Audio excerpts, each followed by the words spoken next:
Judge ಎದುರು mask man ಹಾಜರು. Mask man ಹಾಜರುಪಡಿಸಿದಂತ SIT ಅಧಿಕಾರಿಗಳು ಆತನ ಮೆಡಿಕಲ್ ಚೆಕಪ್ ಆದ ನಂತರ ಆತನನ್ನ ಈಗ ಜಡ್ಜ್ ಎದುರು ಹಾಜರುಪಡಿಸಲಾಗಿದೆ. ಕೆಲವೇ ಕ್ಷಣಗಳಲ್ಲಿ ಮಾಸ್ಕ್ ಮ್ಯಾನ್ ನ ಭವಿಷ್ಯ ಇತ್ಯರ್ಥ ಆಗುತ್ತೆ. ಕಸ್ಟಡಿನ ಅಥವಾ ನ್ಯಾಯಾಂಗ ಬಂಧನನ ಅನ್ನೋದು ಗೊತ್ತಾಗುತ್ತೆ. ಜಡ್ಜ್ ಎದುರು ಮಾಸ್ಕ್ ಮ್ಯಾನ್ ಹಾಜರಾಗಿರೋದೀಗ ಇಡೀ ರಾಜ್ಯದ ದೇಶದ ಕುತೂಹಲಕ್ಕೆ ಕಾರಣವಾಗಿದ್ದಂಥ ವ್ಯಕ್ತಿ. ಈತ ಮಾಡಿದಂಥ ಆರೋಪಗಳು, ಅದಾದ ಮೇಲೆ ಆದಂಥ ಕಾರ್ಯಾಚರಣೆ, ಜೊತೆಗೆ ಆತನ ಮಾಸ್ಕ್ ವಿಶೇಷವಾಗಿ ಎಲ್ರಿಗೂ ಕೂಡ ಒಂದು ಮಿಸ್ಟ್ರಿಯನ್ನು ತೋರಿಸ್ತಾ ಇತ್ತು. ಏನು, ಯಾರೀತ ಏಕಾಏಕಿ ಬಂದು ಇಂಥ ಕಂಪ್ಲೇಂಟನ್ನು ಕೊಟ್ಟು ಸಾಕಷ್ಟು ದಿನಗಳ ಕಾರ್ಯಾಚರಣೆ, ಅದಕ್ಕೆ ಖರ್ಚಾಗಿರುವಂಥ ದುಡ್ಡಿರ್ಬೋದು, ಸಮಯ ಇರ್ಬೋದು, ಪೇಷನ್ಸ್ ಇರ್ಬೋದು, ಇದೆಲ್ಲವೂ ಕೂಡ ಈಗ ತಕ್ಕಡಿಗೆ ಬರುತ್ತೆ. ಜಡ್ಜ್ ಎದುರು ಮಾಸ್ಕ್ ಮ್ಯಾನ್ ಹಾಜರಾಗಿ ಈಗ ನಂತರ ಆತನಿಗೆ ಕಸ್ಟಡಿನ ನ್ಯಾಯಾಂಗ ಬಂಧನ ಏನು ಅನ್ನೋದು ಗೊತ್ತಾಗುತ್ತೆ. ಸೊ ಕೆಲವೇ ಕ್ಷಣಗಳಲ್ಲಿ ಮಾಸ್ಕ್ ಮ್ಯಾನ್ ಭವಿಷ್ಯ ನಿರ್ಧಾರ.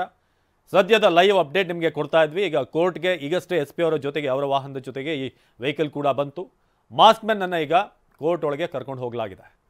ಸೊ ಜಡ್ಜ್ ಎದುರು ಹಾಜರುಪಡಿಸಿ ಮುಂದೇನು ಅಂತ ಈಗ ಕಸ್ಟಡಿಗೆ ಪಡೆಯುವಂಥದ್ದು ನ್ಯಾಯಾಂಗ ಬಂಧನ, ಇದೆಲ್ಲ ಡೀಟೇಲ್ಗಳು ಕೂಡ ಗೊತ್ತಾಗಲಿದೆ. ಕೆಲವೇ ಹೊತ್ತಿನಲ್ಲಿ ಅದನ್ನು TV9ನಲ್ಲಿ ನಿಮಗೆ ಅಪ್ಡೇಟನ್ನು ಕೂಡ ನಿರಂತರವಾಗಿ ನಾನ್ ಸ್ಟಾಪ್ ಅಪ್ಡೇಟನ್ನು ನೀಡ್ತಾ ಇದ್ದೀವಿ. ಜಡ್ಜ್ ಎದುರು ಮಾಸ್ಕ್ ಮ್ಯಾನನ್ನು ಹಾಜರುಪಡಿಸಲಾಗಿದೆ. ಅಶೋಕ್ ಮಾಹಿತಿಯನ್ನು ಕೊಡ್ತಾ ಇದ್ರು ಕೋರ್ಟ್ ಬಳಿಯಿಂದ ನೇರ ಸಂಪರ್ಕದಲ್ಲಿ. ಕೋರ್ಟ್ ವಿಚಾರವಾಗಿ ನಾನು ಆಗಲೇ ಹೇಳ್ತಾ ಇದ್ದೆ ಅಶೋಕ್, ಒಂದು ಈಗ ಸಮಯ ಏನು ತಗೊಂಡಿದ್ರಲ್ಲ ಇದಕ್ಕೆ ಕಂಪ್ಲೀಟ್ ಆಗಿ ಕಾರ್ಯಾಚರಣೆಗೆ, ಜೊತೆಗೆ ಅದಕ್ಕೆ ಖರ್ಚಾಗಿರುವಂಥ ದುಡ್ಡು ಜನರದ್ದು, ಹಾಗೆ ಆ ಪೇಷನ್ಸ್, ಅಷ್ಟು ಟೈಮ್, ಇಷ್ಟೆಲ್ಲವೂ ಕೂಡ ಇಷ್ಟು ಸಿಬ್ಬಂದಿಯನ್ನು ಬಳಸ್ಕೊಂಡು ಏನೇನೆಲ್ಲ ಆಯಿತು, ಇದೆಲ್ಲವೂ ಕೂಡ ಈಗ ಕೌಂಟಿಗೆ ಬರುತ್ತೆ ಅಂತ. ಒಂದು ವೇಳೆ ಆತ ಉಲ್ಟಾ ಹೊಡೆದಿರುವಂಥದ್ದು ಆಗಿದ್ರೆ ಅಂದರೆ ಈಗ ಜಡ್ಜ್ ಮುಂದೆ ಏನು ಬರುತ್ತೆ ಇದೆಲ್ಲವನ್ನು ಕೂಡ ನೋಡಿದ್ರೆ ಇದೆಲ್ಲ ಕೂಡ ಕನ್ಸಿಡರ್ ಮಾಡ್ತಾರೆ ಅಂತ. ಒಂದು ಆತನ ಇರುವಂಥ ಹಿಂದೆ ಇರುವಂಥ ವ್ಯಕ್ತಿಗಳು ಅಥವಾ ಯಾರ್ಯಾರು ಇದ್ದಾರೆ ಅನ್ನೋದು ನೀವು ಹೇಳಿದಾಗೆ. ಎರಡನೇದಿದು ಮಾತಾಡ್ತೀನಿ ಅಶೋಕ್, ನಿಮ್ಮ ಜೊತೆ ಮಾತನಾಡ್ತೀನಿ. ಬಂಧನ ಬೆನ್ನಲ್ಲೇ ಮಾಸ್ಕ್ ಮ್ಯಾನ್ ಹೆಸರು ಕೂಡ ರಿವೀಲ್ ಆಗಿದೆ.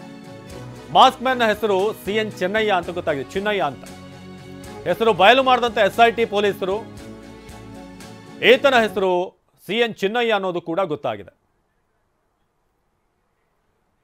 ಸೊ ಇದೀಗ ಫೋಟೋನ ಕೂಡ ನೀವು ಗಮನಿಸ್ತಾ ಇದ್ದೀರಾ. CN ಚಿನ್ನಯ್ಯ ಇಷ್ಟು ದಿನ ಆ ಮಾಸ್ಕನ್ನು ಹಾಕೊಂಡು ಎಲ್ಲರ ಪ್ರಶ್ನೆಗೆ, ಎಲ್ಲರ ಕುತೂಹಲಕ್ಕೆ ಕಾರಣವಾಗಿದ್ದಂಥ ವ್ಯಕ್ತಿ. ಆದರೆ ಆತ ಯಾರೂ ಅಲ್ಲ, CN ಚಿನ್ನಯ್ಯ ಅನ್ನೋದೀಗ ಗೊತ್ತಾಗಿದೆ. ಮಾಸ್ಕ್ ಮ್ಯಾನ್ ಹೆಸರು ಬಯಲು ಮಾಡಿದಂಥ SIT.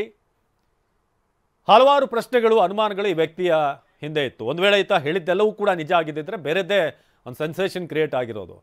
ಆದರೆ ಫ್ರಮ್ ಡೇ ಒನ್ ಆತ ಯಾವ್ಯಾವ ಪಾಯಿಂಟ್ಗಳನ್ನು ಹೇಳಿದ್ದ ಆ ಎಲ್ಲ ಕಡೆ ಕೂಡ ನಿರೀಕ್ಷಿತ ಮಟ್ಟದಲ್ಲಿ ಯಾವುದೇ ರೀತಿಯಾದಂಥ ಪುರಾವೆಗಳು, 6ನೇ ಪಾಯಿಂಟ್ ಅಂತನ್ನು ಹೊರತುಪಡಿಸಿದ್ರೆ ಬೇರೆ ಯಾವ ಪಾಯಿಂಟ್ನಲ್ಲೂ ಕೂಡ ಪೂರಕವಾದಂಥ ಸಾಕ್ಷ್ಯಗಳು ಸಿಕ್ಕಿಲ್ಲ ಅನ್ನೋದೇ ಇತ್ತು. ಇದೀಗ ಮಾಸ್ಕ್ ಮ್ಯಾನ್ ಹೆಸರು ಕೂಡ ರಿವೀಲ್ ಆಗಿದೆ. ಈತನ ಹೆಸರು CN ಚಿನ್ನಯ್ಯ. ಆತನನ್ನು ಈಗ ಕೋರ್ಟ್ನಲ್ಲಿ ಜಡ್ಜ್ ಎದುರು ಹಾಜರುಪಡಿಸೋಕೆ ಕರ್ಕೊಂಡು ಬರಲಾಗಿದೆ. ಈ ಮಾಸ್ಕ್ ಮ್ಯಾನ್ ಯಾರು, ನೋಡೋಕೆ ಹೇಗಿದ್ದಾನೆ, ಇದೆಲ್ಲ ಪ್ರಶ್ನೆಗಳು ಕೂಡ ಇತ್ತು.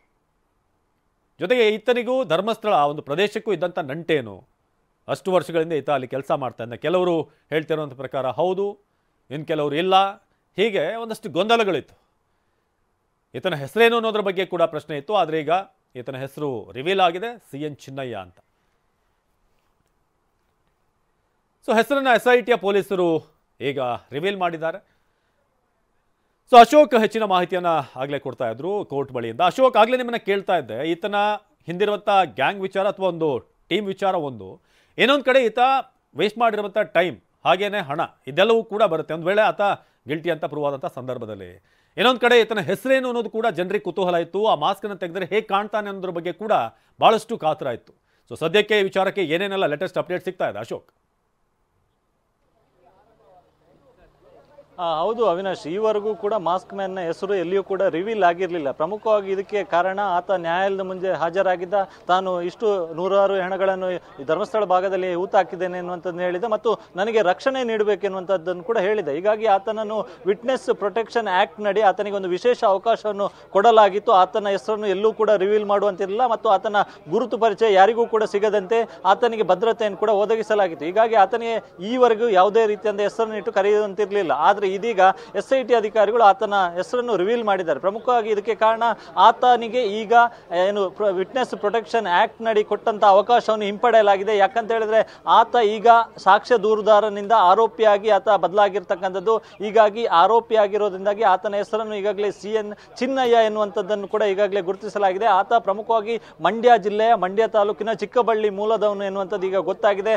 ಆತ ಪ್ರಾಥಮಿಕ ಶಿಕ್ಷಣವನ್ನು ಅದೇ ಒಂದು ಚಿಕ್ಕಬಳ್ಳಿ ಹಿರಿಯ ಪ್ರಾಥಮಿಕ ಶಾಲೆಯಲ್ಲೂ ಕೂಡ ಕಲ್ತಿದ್ದೆ ಎನ್ನುವಂಥದ್ದು ಗೊತ್ತಾಗಿದೆ. ಸೊ ಈಗಾಗಲೇ ಆತನನ್ನು ಕೋರ್ಟ್ ಮುಂದೆ ಹಾಜರುಪಡಿಸಲಾಗಿದೆ. ಪ್ರಮುಖವಾಗಿ ಆತ ಹೇಳಿರುವಂತೆ ಯಾವುದೇ ರೀತಿಯಾದ ಸತ್ಯಾನುಸತ್ಯ ಇಲ್ಲಿ ಬೆಳಕಿಗೆ ಬಂದಿಲ್ಲ. ಆತ ದೂರಿನಲ್ಲಿ ಏನು ಉಲ್ಲೇಖ ಮಾಡಿದ್ದ, ಸೊ ಅದ್ಯಾವುದು ಕೂಡ ಇಲ್ಲಿ ಮೇಲ್ನೋಟಕ್ಕೆ ಆ ಅಧಿಕಾರಿಗಳಿಗೆ ಕಂಡು ಬಂದಿರಲಿಲ್ಲ. ಅದಾದ ಬಳಿಕವೂ ಕೂಡ ಡೀಪ್ ಆಗಿ ತನಿಖೆಗೆ ಇಳಿದಂತ ವೇಳೆಯಲ್ಲೂ ಕೂಡ ಸತ್ಯಾಸತ್ಯತೆ ಏನೆಂಬುದು SIT ಅಧಿಕಾರಿಗಳಿಗೆ ಗೊತ್ತಾಗಿರ್ತಕ್ಕಂಥದ್ದು. ಹೀಗಾಗಿ ಆತ ಹೇಳಿರುವಂತದ್ದೇ ಯಾವುದೇ ರೀತಿಯಾದ ಘಟನೆಗಳು ಇಲ್ಲಿ ಆಗಿಲ್ಲ ಎಂಬುದು SIT ಅಧಿಕಾರಿಗಳು ತನಿಖೆಯಲ್ಲಿ ಕಂಡುಕೊಂಡಿರ್ತಕ್ಕಂಥದ್ದು. ಹೀಗಾಗಿ ಆತನನ್ನು ನ್ಯಾಯಾಲಯಕ್ಕೆ ಅಶೋಕ್ ಹಾಗೆ ಸಂಪರ್ಕದಲ್ಲಿ